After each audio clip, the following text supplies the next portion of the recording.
சாமி வரல.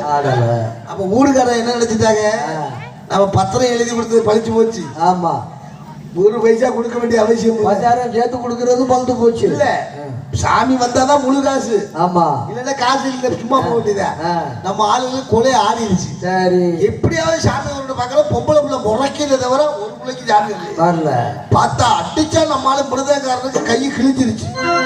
6 மணி காலம் இதுல அடிக்கிறேன்னு இதுல வேற அடிச்சுக்கிட்டு தாளகாரன் அடிச்சுக்கிட்டே பக்கம் போட்டுக்கிட்டு ஒரு பக்கம் இழுத்துக்கிட்டு போகுது.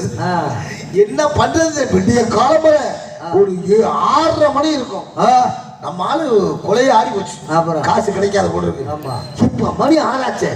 என்னடா பண்றது? கடைசியா அடிச்சா பாரியா, கடைசியா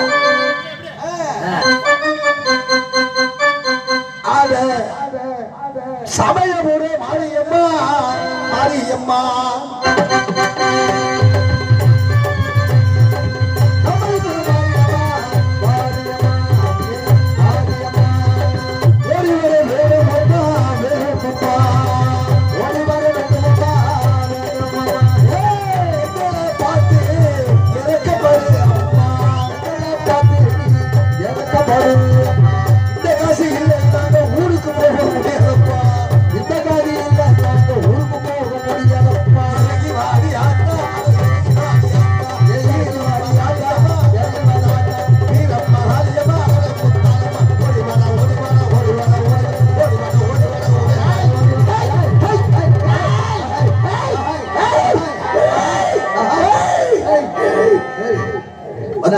நாக்கு தள்ளி போச்சு. இல்லங்க, வந்துருச்சு. அப்புறம் 6:30 மணி 7 மணி ஆச்சு.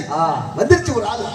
வேட்டியை மடிச்சு கட்டிக்கிட்டு ஆடி வர்றான். அப்புறம் நம்ம ஆளுக்கு அப்பதான் பால் வார்த்துச்சு.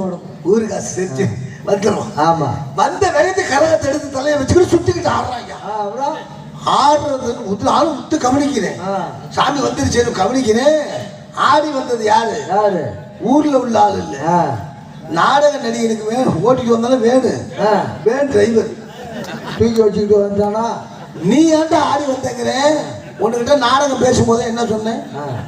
எனக்கு கல்யாணம் சவாரி இருக்கு, 5:30 மணிக்கு முடியும்னு சொன்னேன். இல்லையா? ஏன்னா 6:30 மணி நான் எத்தனை மணிக்கு கல்யாணம் சவாரிக்கு போறேன்? சாமி வர ஊர்ல சாமி வராதுன்னு தெரிஞ்சுக்கிட்டு தான் நான் மடிச்சு கட்டிக்கிட்டு வந்து ஆடுறேன். அந்த மாதிரி இந்த மாதிரி ஒரு நாடகத்துல உண்டு. அந்த மாதிரி இல்லாம அவதிகாத்து நாடகத்தை கண்டிக்கணும். பல கருத்துக்கள் இருந்தாலும் இந்த அற்புதமான வேலையிலே சிறந்த முறையில் அற்புதமான தாள மாஸ்டர் நம்முடைய நாகராஜர் மகன் சக்திவேல் அவர்கள் தாளம் அப்படி நோடிக்க இருக்கிறாரு. திருப்பதி மலை பாடும், திருப்பதி மலை பாடும், திருப்பதி